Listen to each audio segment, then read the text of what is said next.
إلهي لست للفردوس أعلى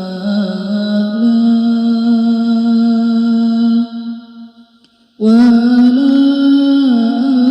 أقوى على النار الجحيم فهب لي توبة وفي الذنوب فإنك غافر الذنب العظيم.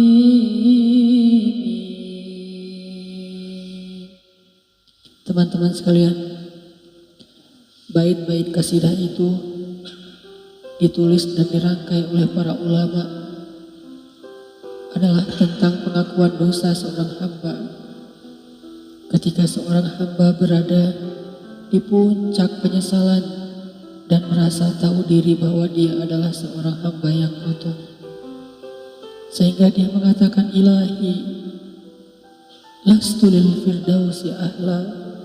Ilahi, sesungguhnya saya tidak layak masuk ke surga Firdaus. Saya kotor, saya hina, saya penuh cela, saya banyak aib, saya banyak dosa. Sangat tidak layak saya masuk ke surga Firdaus-Mu ya Allah. Tidak ada satupun amal yang bisa saya banggakan sehingga menjadi jalan bagi saya masuk ke surga Firdaus-Mu ya Allah. Kita harus merasa diri kita rendah di hadapan Allah. Itulah kenapa kita sujud. Dan Allah suka kepada orang yang merendahkan diri di hadapannya. Itulah kenapa Allah suka kepada hamba yang bersujud. Seandainya pintu surga itu terbuka dengan kunci amal soleh, saya tidak punya kuncinya ya Allah. Saya beramal soleh tetapi belum layak untuk membuka pintu surga. Saya sholat, saya puasa, saya tarawih, saya sedekah, tapi semua itu belum cukup untuk membuka pintu surga karena keterbatasan amal soleh saya. Masih banyak kesalahan dalam amal-amal yang saya kerjakan karena saya bodoh ya Allah. Lalu bagaimana nasib saya kelak di akhirat ya Allah? Jika ditimbang-timbang, sungguh kedurhakaan saya lebih sering daripada istighfar saya ya Allah.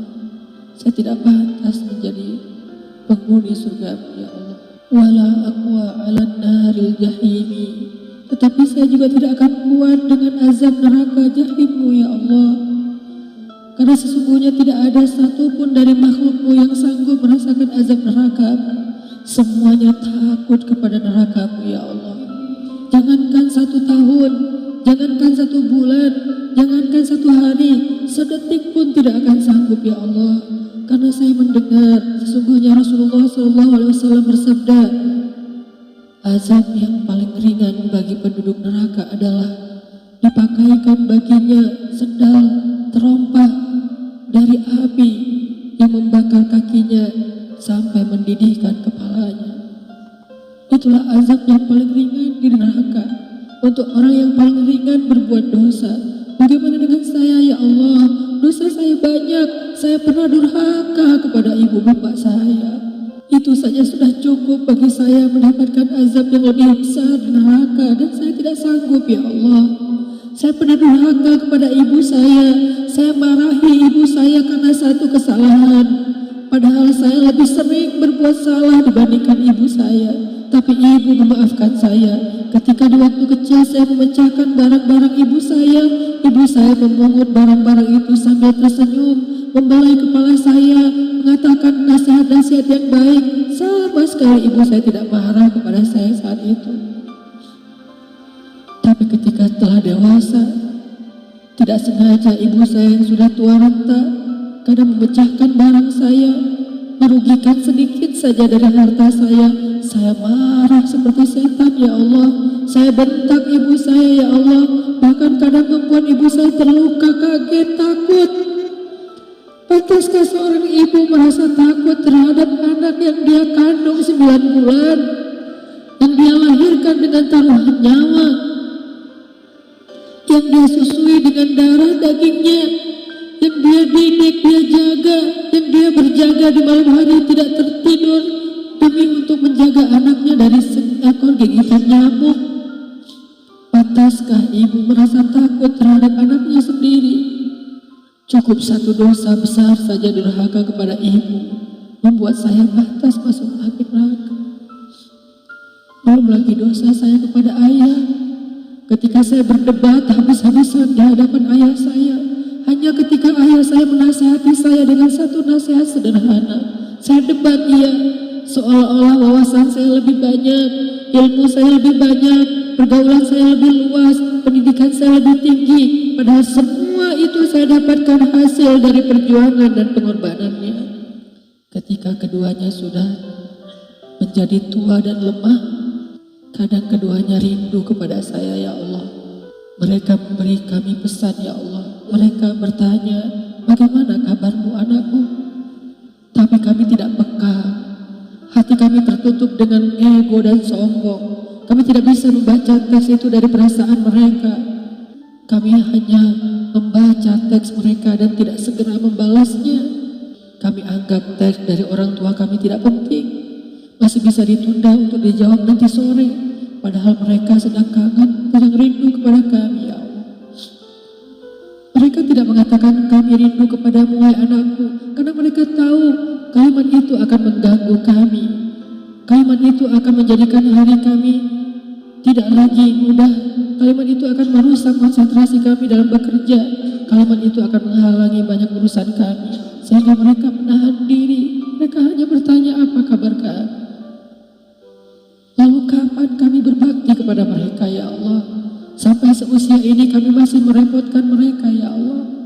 Kapan kami akan berbakti kepada mereka? Rasanya kami lupa.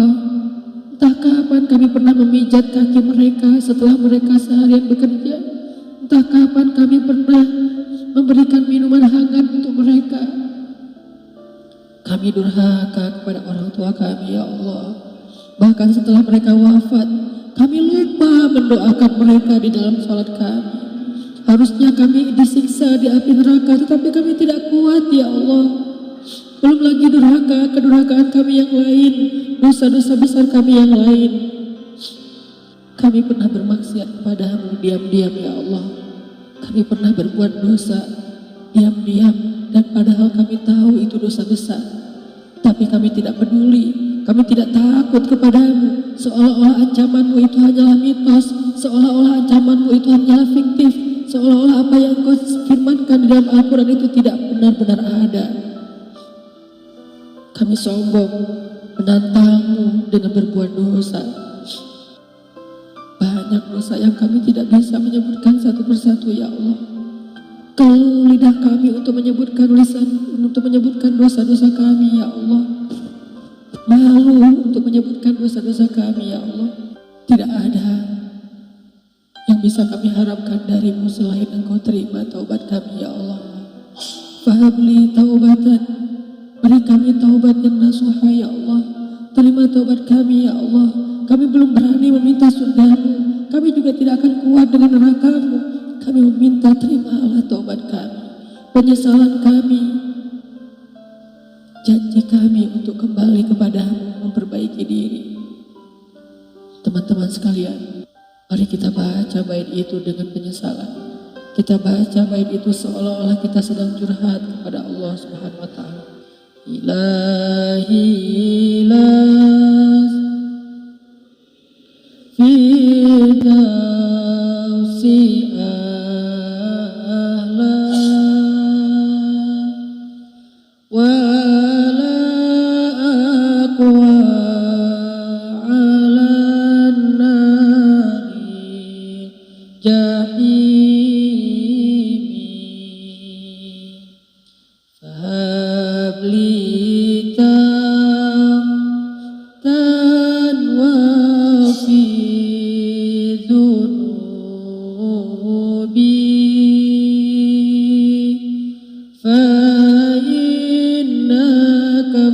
غافر الذنب العظيم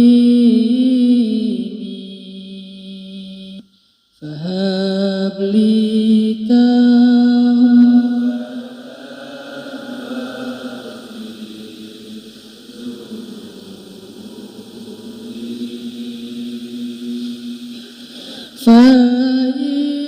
فإنك غافر الذنب